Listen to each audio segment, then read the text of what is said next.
کیا آپ نے کبھی رات کے پرسکون آسمان کی طرف دیکھ کر سوچا ہو کہ یہ چمکتے ستارے، یہ وسیع کہکشائیں اور یہ لامتناہی کائنات ہمیں کیا بتاتی ہے؟ کیا آپ کے دل میں کبھی یہ سوال اٹھا کہ ہم اس دنیا میں کیوں ہیں؟ ہماری زندگی کا اصل مقصد کیا ہے؟ یہ وہ سوالات ہیں جو ہر انسان کے ذہن میں کسی نہ کسی وقت ضرور ابھرتے ہیں۔ یہ سوالات ہمیں ہماری چھوٹی سی دنیا سے باہر نکل کر اس عظیم خالق کی طرف سوچنے پر مجبور کرتے ہیں جس نے یہ سب کچھ بنایا۔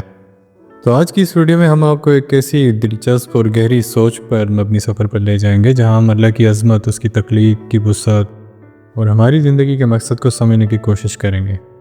یہ ویڈیو نہ صرف آپ کے ذہن کو جگائے گی بلکہ آپ کے دل کو بھی چھو لے گی اور آپ کی زندگی کو ایک نئی ڈائریکشن دے گی۔ اللہ سبحانہ و تعالیٰ وہ ذات ہے جو تمام وجود کا خالق ہے۔ وہ واحد ہے، اس کا کوئی شریک نہیں، کوئی ساتھی نہیں، نہ کوئی بیٹا یا بیٹی، نہ کوئی مشیر اور نہ ہی کوئی ایسی چیز جو اس کی عظمت سے مشابہت رکھتی ہو۔ قرآن مجید میں اللہ فرماتا ہے کہ وہ لوگ جو ایمان نہیں لاتے یہ نہیں دیکھتے کہ آسمان اور زمین ایک دوسرے سے ملے ہوئے تھے، پھر ہم نے انہیں جدا کیے۔ یہ آیت 1400 سال پہلے نازل ہوئی تھی، لیکن آج کی جدید سائنس اسے بگ بینگ تھیوری کے نام سے جانتی ہے۔ سائنسدان بتاتے ہیں کہ کائنات ایک انتہائی چھوٹے نقطے سے شروع ہوئی جہاں تمام میٹر اور انرجی کو ایک جگہ سمٹی ہوئی پایا، پھر ایک عظیم دھماکے کے ساتھ یہ پھیلنا شروع ہوئی، اور آج ہم اس وسیع کائنات کو دیکھتے ہیں جس میں اربوں کہکشائیں، خربوں ستارے اور لامتناہی امکانات موجود ہیں۔ تو کیا یہ حیران کن بات نہیں کہ قرآن نے اس سائنسی حقیقت کو صدیوں پہلے بیان کر دیا تھا؟ سائنسی تناظر میں دیکھا جائے تو جدید کاسمالوجی کے مطابق بگ بینگ تقریباً 13.8 ارب سال پہلے ہوا۔ یہ وہ لمحہ تھا جب وقت، میٹر اور سپیس وجود میں آئے۔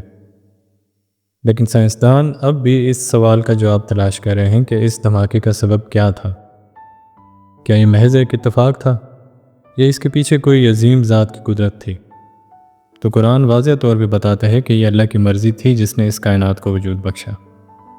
اسٹیفن ہاکنگ نے اپنی کتاب a brief history of time میں لکھا کہ کائنات کی ابتدا ایک ایسی پہیلی ہے جو سائنس کو اب تک مکمل طور پر سمجھنے میں ناکام رہی ہے، لیکن قرآن ہمیں یہ واضح جواب دیتا ہے کہ اللہ ہی وہ خالق ہے جس نے سب کچھ بنایا۔ تاریخی حوالہ جات دیکھا جائے تو 7ویں صدی میں جب قرآن نازل ہوا اس وقت انسانوں کے پاس کوئی ٹیلیسکوپ یا جدید سائنسی آلات نہیں تھے۔ اس وقت کے لوگ آسمان کو صرف کھلی آنکھوں سے دیکھتے تھے، لیکن قرآن نے ایسی باتیں بیان کی جو آج کی سائنس سے ہم آہنگ ہیں۔ یہ اللہ کی عظمت اور قرآن کی صداقت کا واضح ثبوت ہے۔ تو سوال یہ ہے کہ کیا یہ کائنات صرف ایک خوبصورت تخلیق ہے یا اس کے پیچھے کوئی عظیم مقصد بھی ہے؟ تو آئیے اس سے مزید گہرائی سے سمجھنے کی کوشش کرتے ہیں۔ جب ہم اپنی زمین کو دیکھتے ہیں تو ہمیں لگتا ہے کہ یہ بہت بڑی ہے، اس پہ اربوں لوگ رہتے ہیں، وسیع سمندر ہیں، بلند و بالا پہاڑ ہیں اور لامتناہی جنگلات ہیں۔ لیکن کیا آپ جانتے ہیں کہ ہماری زمین کائنات کے مقابلے میں کتنی چھوٹی ہے؟ سائنسدان بتاتے ہیں کہ ہمارا سورج جو ہمیں اتنا بڑا لگتا ہے اس میں 13 لاکھ زمینیں سما سکتی ہیں، اور یہ سورج یہ تو صرف ایک ستارہ ہے۔ ہماری کہکشاں ملکی وے جس میں اربوں ستارے ہیں، اور یہ کہکشاں یہ کائنات کی خربوں کہکشاؤں میں سے ایک ہے۔ رسول اللہ صلی اللہ علیہ وآلہ وسلم نے ایک حدیث میں فرمایا کہ 7 آسمانوں کا اللہ کے عرش کے مقابلے میں کوئی مقام نہیں، جیسے کہ ایک صحرا میں پھینکی گئی ایک چھوٹی سی انگوٹھی ہو، اور عرش کا اللہ کی کرسی کے مقابلے میں وہ بھی ایک صحرا میں پھینکی گئی ایک چھوٹی سی انگوٹھی جیسا ہے۔ پھر کرسی کے مقابلے میں اللہ کی عظمت، اور اس کا تصور ہمارے محدود دماغ کے لیے ناممکن ہے۔ تاریخی حوالہ جات دیکھا جائے تو مشہور ماہر فلکیات گلیلیو نے 17ویں صدی میں اپنی دوربین کے ذریعے آسمانوں کا مشاہدہ کیا اور ثابت کیا کہ زمین کائنات کا مرکز نہیں ہے۔ اس سے پہلے لوگ سمجھتے تھے کہ زمین ہی سب کچھ ہے، لیکن آج ہم جانتے ہیں کہ ہماری زمین کائنات کے ایک چھوٹے سے کونے میں واقع ہے۔ کارل سیگن نے اپنی کتاب پیل بلو ڈاٹ میں لکھا کہ زمین کائنات میں ایک چھوٹا سا نیلا نقطہ ہے، لیکن یہ ہمارا گھر ہے اور اس کی اہمیت ہمارے لیے لامتناہی ہے۔ سائنسی تناظر میں دیکھا جائے تو ماہرین فلکیات کا کہنا ہے کہ ہماری کائنات میں کم از کم 200 ارب کہکشائیں ہیں، اور ہر کہکشاں میں اوسطاً 100 ارب ستارے ہیں۔ یہ اعداد و شمار ہمارے ذہن کو حیران کر دیتے ہیں، لیکن قرآن ہمیں بتاتا ہے کہ یہ سب کچھ اللہ کی تخلیق کا ایک حصہ ہے، اور اس کی عظمت اس سے کہیں زیادہ ہے۔ یہ عظیم کائنات ہمیں اپنی چھوٹی سی حیثیت کا احساس دلاتی ہے، لیکن اس عظیم تخلیق کے پیچھے ہمارا مقصد کیا ہے؟ تو آئیے اسے سمجھنے کے لیے ہم ایک اور نقطے کی طرف بڑھتے ہیں۔ اللہ نے ہمیں اس دنیا میں محض اتفاق سے نہیں بھیجا۔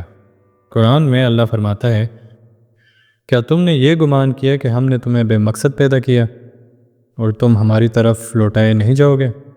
یہ آیت واضح کرتی ہے کہ ہماری زندگی کا ایک مقصد ہے، اور وہ مقصد ہے اللہ کی عبادت، اس کی وحدانیت کو ماننا اور اس کے احکامات پر عمل کرنا۔ یہ زندگی ایک امتحان ہے۔ ہم یہاں اس لیے ہیں کہ اللہ دیکھنا چاہتا ہے کہ ہم اس کے احکامات پر کتنے عمل پیرا ہیں۔ ہماری زندگی کا ہر لمحہ، ہر فیصلہ اور ہر عمل اس امتحان کا حصہ ہے۔ سائیکالوجی کے ماہرین کہتے ہیں کہ انسان کی فطرت میں یہ بات شامل ہے کہ وہ اپنی زندگی کے مقصد کو تلاش کرے۔ وکٹر فرینکل نے اپنی ایک کتاب مین سرچ فار میننگ میں لکھا کہ انسان کے لیے سب سے بڑی ضرورت یہ ہے کہ وہ اپنی زندگی کو معنی خیز بنائے۔ وہ لکھتے ہیں کہ جب انسان اپنی زندگی کے مقصد کو سمجھ لیتا ہے تو وہ مشکلات کے باوجود خوشی اور اطمینان حاصل کر لیتا ہے، اور یہ معنی خیز زندگی تبھی ممکن ہے جب ہم اپنے خالق کے ساتھ اپنا رشتہ جوڑیں۔ تاریخی حوالہ جات دیکھا جائے تو حضرت ابراہیم علیہ السلام، جنہیں اللہ نے اپنا خلیل بنایا، وہ توحید کے سب سے بڑے داعی تھے۔ انہوں نے اپنی قوم کو بت پرستی سے روکا اور اللہ کی وحدانیت کا پیغام دیا۔ قرآن میں ان کی کہانی بیان کی گئی کہ کس طرح انہوں نے بتوں کو توڑا اور اپنی قوم کو سمجھایا کہ یہ بت کچھ نہیں کر سکتے۔ ان کی زندگی ہمیں سکھاتی ہے کہ اللہ کی عبادت ہی ہمارا اصل مقصد ہے۔ تو کیا ہم اپنی زندگی کے اس عظیم مقصد کو سمجھ پائے ہیں، یا ہم اب بھی دنیا کی رنگینیوں میں گم ہیں؟ تو آئیے اسے مزید گہرائی سے دیکھتے ہیں۔ اللہ نے ہر قوم کی طرف ایک رسول بھیجا اور ہر نبی کا پیغام ایک ہی تھا، اللہ کی عبادت کرو اور شرک سے بچو۔ حضرت آدم علیہ السلام سے لے کے حضرت محمد صلی اللہ علیہ وآلہ وسلم تک ہر نبی نے توحید کی دعوت دی، لیکن بدقسمتی سے پچھلی امتوں نے ان کے پیغامات کو بدل دیا۔ کتابوں میں تحریف کی گئی اور انبیاء کے نام تک بھلا دیے گئے۔ لیکن اللہ نے اپنے آخری نبی حضرت محمد صلی اللہ علیہ وآلہ وسلم کے ذریعے قرآن کو نازل کیا، جو قیامت تک محفوظ رہے گا۔ قرآن میں اللہ فرماتا ہے، بے شک ہم نے یہ ذکر نازل کیا اور ہم ہی اس کے نگہبان ہیں۔ یہ اللہ کا وعدہ ہے کہ قرآن ہمیشہ اپنی اصلی حالت میں رہے گا۔ آج ہم دیکھتے ہیں کہ قرآن وہی ہے جو 1400 سال پہلے نازل ہوا تھا۔ اس کی ایک آیت بھی تبدیل نہیں ہوئی۔ تاریخی حوالہ جات دیکھا جائے تو عیسائی اور یہودی روایات میں بھی توحید کا ذکر ملتا ہے، لیکن وقت کے ساتھ تورات اور انجیل کے اصل نسخوں میں تبدیلیاں ہوئیں۔ مثال کے طور پہ 2 صدی عیسوی میں عیسائی مذہبی رہنماؤں نے انجیل کے مختلف نسخوں کو جمع کیا اور ان میں تبدیلیاں کی، لیکن قرآن کی حفاظت اللہ نے خود اپنے ذمہ لی، اور آج بھی دنیا بھر میں قرآن کا ایک ہی نسخہ ہے۔ محمد محسن حسن خان اور تقی الدین حلالی کی کتاب دی نوبل قرآن، قرآن کے انگریزی ترجمہ اور تفسیر کے ایک بہترین ذریعہ ہے۔ یہ کتاب ہمیں قرآن کی آیات کو سمجھنے میں مدد دیتی ہے، خاص طور پہ توحید کے پیغام کو۔ جب پچھلی امتوں نے اللہ کے پیغام کو بدل دیا تو اللہ نے ہمیں ایک آخری موقع دیا، لیکن کیا ہم اس موقع سے فائدہ اٹھا رہے ہیں؟ آئیے اسے سمجھنے کے لیے ایک اور زاویے سے دیکھتے ہیں۔ ہماری زندگی ایک امتحان ہے، اور اس امتحان کا نتیجہ ہماری آخرت میں نظر آئے گا۔ قرآن میں اللہ فرماتا ہے، ہر نفس کو اس کے کیے کا بدلہ دیا جائے گا۔ اچھے لوگ جنت میں جائیں گے جہاں وہ ہمیشہ ہمیشہ رہیں گے، اور جو اس امتحان میں ناکام ہوئے ان کے لیے عذاب ہے۔ یہ امتحان ہمارے اعمال پر مبنی ہے، ہمارے فیصلے، ہمارے کردار اور ہماری نیت، یہ سب کچھ اس امتحان کا حصہ ہے۔ نیورو سائنس کے مطابق ہمارا دماغ فیصلہ سازی میں اہم کردار ادا کرتا ہے۔ جب ہم اچھے اعمال کرتے ہیں تو ہمارے دماغ میں ڈوپامائن اور سیروٹونین جیسے کیمیکلز خارج ہوتے ہیں، جو ہمیں خوشی اور اطمینان دیتے ہیں۔ یہ اللہ کی طرف سے ایک فطری نظام ہے جو ہمیں اچھائی کی طرف راغب کرتا ہے۔ اینڈریو نیوبرگ نے اپنی ایک کتاب how God changes your brain میں لکھا کہ مذہبی سرگرمیاں جیسے کہ دعا اور میڈیٹیشن ہمارے دماغ کے فرنٹل لوب کو فعال کرتی ہے، جو ہمیں بہتر فیصلہ کرنے میں مدد دیتا ہے۔ تو فرینڈز، اب تک ہم نے دیکھا کہ اللہ کی عظمت، اس کی تخلیق اور ہماری زندگی کا مقصد کیا ہے، لیکن اب سوال یہ ہے کہ ہم اس علم کو اپنی زندگی میں کیسے استعمال کریں۔ تو آئیے اس کا جواب تلاش کرنے کی کوشش کرتے ہیں۔ اللہ کی عبادت صرف نماز، روزہ یا زکوٰۃ تک محدود نہیں، یہ ایک مکمل طرز زندگی ہے۔ ہم اپنے اخلاق کو بہتر بنا کے دوسروں کی مدد کر سکتے ہیں، سچ بولنا، ایمانداری سے کام کرنا اور ہر حال میں اللہ پہ بھروسہ کرنا، یہ سب عبادت کے حصے ہیں۔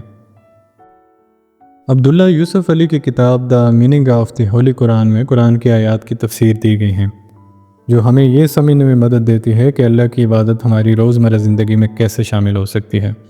اسی طرح امام غزالی کی کتاب احیاء علوم الدین ہمیں سکھاتی ہے کہ کس طرح ہم اپنے دل و دماغ کو اللہ کی عبادت کے لیے تیار کر سکتے ہیں۔ سائنسی تناظر میں دیکھا جائے تو نفسیات کے ماہرین کہتے ہیں کہ دوسروں کی مدد اور اچھے اخلاق ہمارے سب کانشیس مائنڈ کو مثبت بناتے ہیں۔ جب ہم دوسروں کے لیے اچھا کرتے ہیں تو ہمارا دماغ آکسیٹوسن نامی ہارمون خارج کرتا ہے، جو ہمیں خوشی اور سماجی رابطوں کو مضبوط کرنے کا احساس دیتا ہے۔ یہ اللہ کی طرف سے ایک فطری نظام ہے جو ہمیں اچھائی کی طرف لے کے جاتا ہے۔ تو کیا ہم اپنی زندگی کو اللہ کے احکامات کے مطابق ڈھال سکتے ہیں؟ تو آئیے اس ویڈیو کے اختتام پر ہم ایک عظیم پیغام کی طرف بڑھیں۔